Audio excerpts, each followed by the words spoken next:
गर्मियों के दिन थे और गर्मियों की छुट्टियां भी चल रही थी। राहुल ज्योति एक शाम दोनों अपने घर के बाहर खेल रहे थे। तभी उनकी मम्मी और राहुल ज्योति जरा इधर आओ जल्दी से। तभी राहुल और ज्योति अपने घर को चले आए। जैसे ही राहुल ज्योति घर के अंदर आए और अपनी मम्मी को मुस्कुराते हुए देखकर, क्या बात है मम्मी, आप इतना मुस्कुरा क्यों रही हो? बात ही कुछ ऐसी है, तुम्हारी नानी का कॉल आया था। आज उन्होंने हमें बुलाया है। कल को हम सब नाना नानी के घर जा रहे हैं। फिर ये सुनकर तो राहुल ज्योति की खुशी आसमान छू गई। चलो पैकिंग शुरू कर देते हैं, नाना नानी के गांव चलते हैं और एंजॉय करते हैं।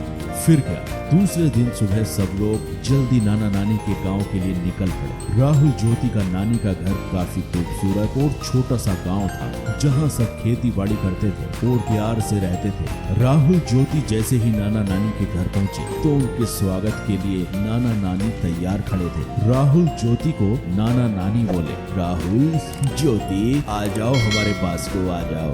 फिर राहुल और ज्योति नाना नानी के पास जाकर उनसे लिपट गए। फिर खास नाना नानी की बनाई हुई स्वादिष्ट खाना खाकर राहुल ज्योति ने थोड़ी देर आराम किया और फिर दोनों अपने नाना नानी हाल का मजा लूटने के लिए तैयार हो गए। ये लो, तुम दोनों के लिए मैंने खास इमली का रस बनाया है, इसे जल्दी से पी लो, इसे गर्मी में पिया जाता है। नानी की बनाई हुई इमली का रस पीकर तो राहुल ज्योति एकदम तरोताजा हो गए। फिर नानी जी ने आम के पेड़ पर एक बड़ा सा झूला टांगा। राहुल ज्योति झूले पर बैठ गए और झूला झूलते झूलते हवा में बातें करने लग गए और फिर नाना जी के साथ घूमने चले गए और फिर रात हो गई। फिर राहुल ज्योति नानी जी के साथ रात के खाने के लिए फिर घूमकर घर लौट आए। नानी जी, मैं आपके हाथों से खाऊंगा। नानी मुझे भी खिलाओ ना। ये सुनकर नानी जी हंसने लगी। ठीक है, मैं तुम दोनों को अपने हाथों से खिलाती हूँ।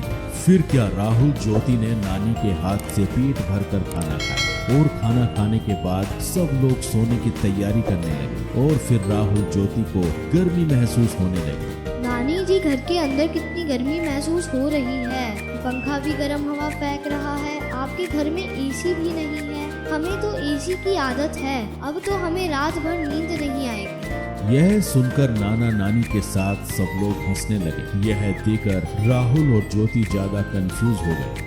आप सब हंस क्यों रहे हो? हमने कुछ गलत कह दिया क्या?